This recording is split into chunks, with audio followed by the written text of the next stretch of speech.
Selamat datang di masa depan Indonesia.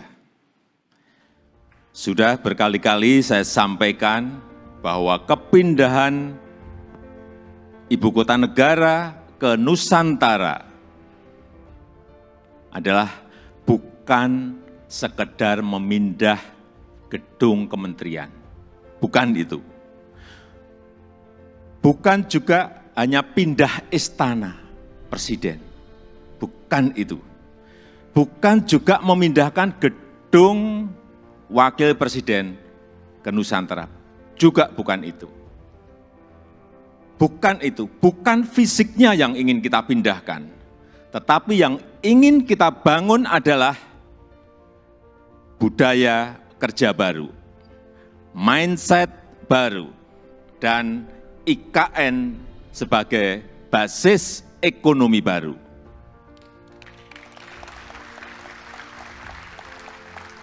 Indonesia sebagai negara besar harus berani melangkah,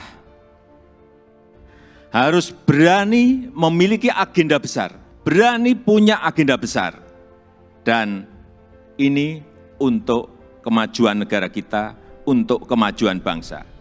Dan jika kita tidak berani transformasi dari sekarang sampai kapanpun, kita akan sulit jadi negara maju. Dan untuk keberlanjutan IKN Nusantara, ini juga sudah sering saya sampaikan, Bapak Ibu, sekali lagi, tidak perlu ragu, tidak perlu bimbang. Karena apa? Payung hukumnya itu sudah jelas. Payung hukumnya sudah jelas, yaitu Undang-Undang Nomor 3 Tahun 2022. Dan itu, ini juga kita harus tahu semuanya, itu sudah disetujui 93% dari fraksi-fraksi yang ada di DPR. Loh, kurang apa lagi? Kalau ada yang masih belum yakin, kurang apa lagi? Nanti sampaikan, kurang apa lagi? Jadi sekali lagi, sudah tidak perlu lagi untuk dipertanyakan. Ini ada Ketua MPR ada di sini, Pak Bambang Susatyo juga. Kembali lagi, kita ingin menghadirkan pembangunan yang Indonesia sentris, bukan Jawa sentris. Karena Indonesia ini bukan hanya Pulau Jawa. Indonesia ini memiliki 17.000 pulau, 514 kabupaten dan kota, 34 provinsi, yang terbentang dari Sabang sampai Merauke, dari Miangas sampai Pulau Rote. Dan ada tapinya, tapi saat ini 58% dari PDB ekonomi kita, dari ekonomi kita terpusat di Pulau Jawa, 58%. Kemudian populasi 56% atau sekitar 149 juta penduduk kita ada di Pulau Jawa, bermukim di Pulau Jawa. Betapa Pulau Jawa ini sangat terbebani dengan jumlah yang sangat besar itu. Itulah kenapa sering saya sampaikan, Indonesia perlu keadilan ekonomi. Sekali lagi ada 17.000 pulau, bukan hanya satu pulau. Perlu kesetaraan pembangunan, perlu pemerataan pembangunan. Ini yang ingin kita hadirkan, yaitu dengan membangun ibu kota Nusantara.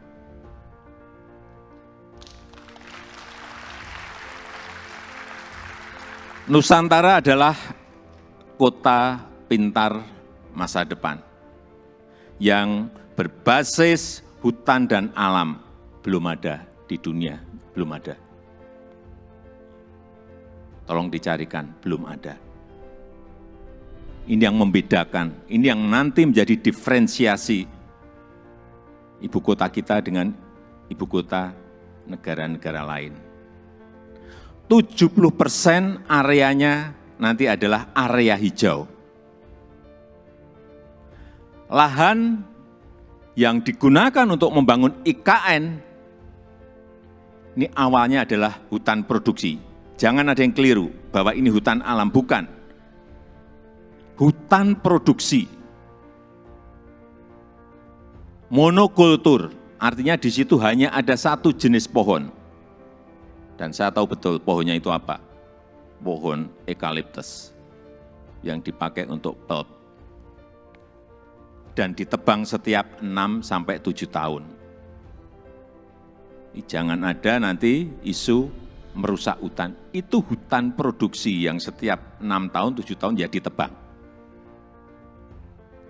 Ini yang kita ingin kembalikan, justru nantinya ingin kembali jadi hutan heterogen dengan pohon asli dan endemik dari Kalimantan. Sehingga kita harapkan nanti menjadi hutan hujan tropis lagi, tropical rainforest lagi di Kalimantan.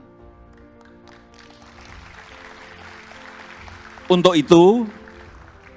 itu, yang kita siapkan pertama kali di sana adalah pusat persemaian yang sudah mulai kita bangun di bulan Juni 2022.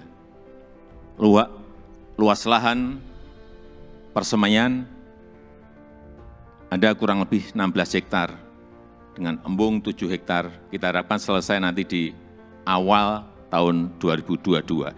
Yang kapasitas bibitnya setiap tahun bisa menghasilkan kira-kira 15 juta bibit per tahun. Ini yang akan kita pakai untuk menghijaukan Kalimantan. Supaya Bapak Ibu ingat, saya dari kehutanan.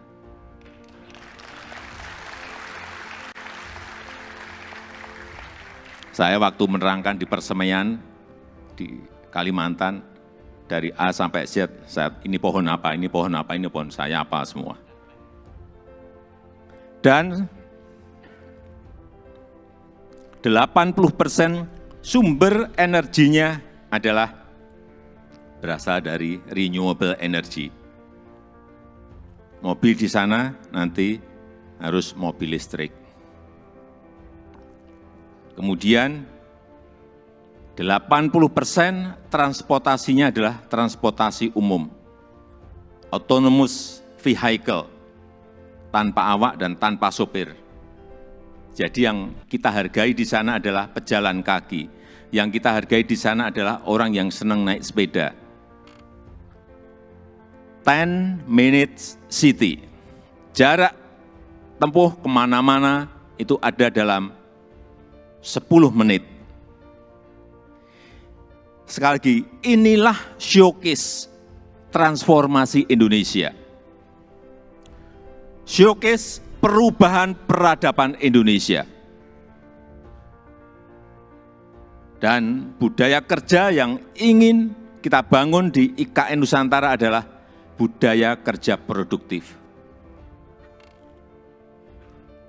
Itu harus didukung oleh tata kelola yang baik, didukung oleh manajemen yang baik, didukung oleh implementasi teknologi yang mumpuni. Smart living, smart city, layanan masyarakat lewat aplikasi, akte lahir, akte nikah lewat HP, paperless, ini yang ingin kita bangun. Jadi Nusantara adalah masa depan Indonesia.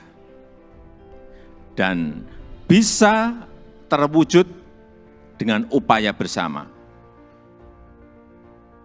Bukan hanya pemerintah yang bergerak, bukan hanya pemerintah. Karena memang pemerintah hanya kurang lebih menyiapkan 20% dari budget yang ada. 80% kita berikan kesempatan kepada investor, kepada investasi. Termasuk Bapak Ibu yang kami hadirkan pertama kali pada malam hari ini. Investasi terbuka lebar.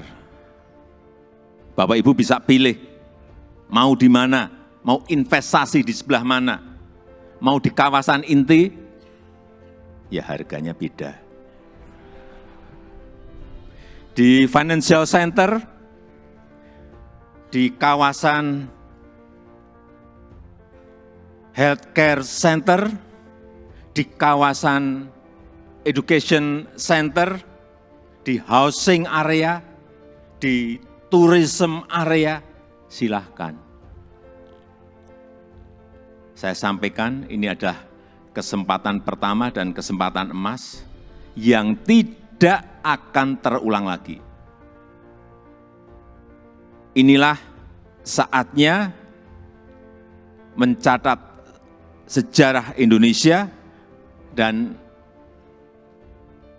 inilah saatnya melakukan lompatan, inilah saatnya kita semua menjadi pelaku sejarah Indonesia masa depan. Dan dengan upaya kita bersama, dengan semangat gotong royong kita bersama, saya yakin 17 Agustus 2024 kita bisa merayakan bersama-sama di Nusantara.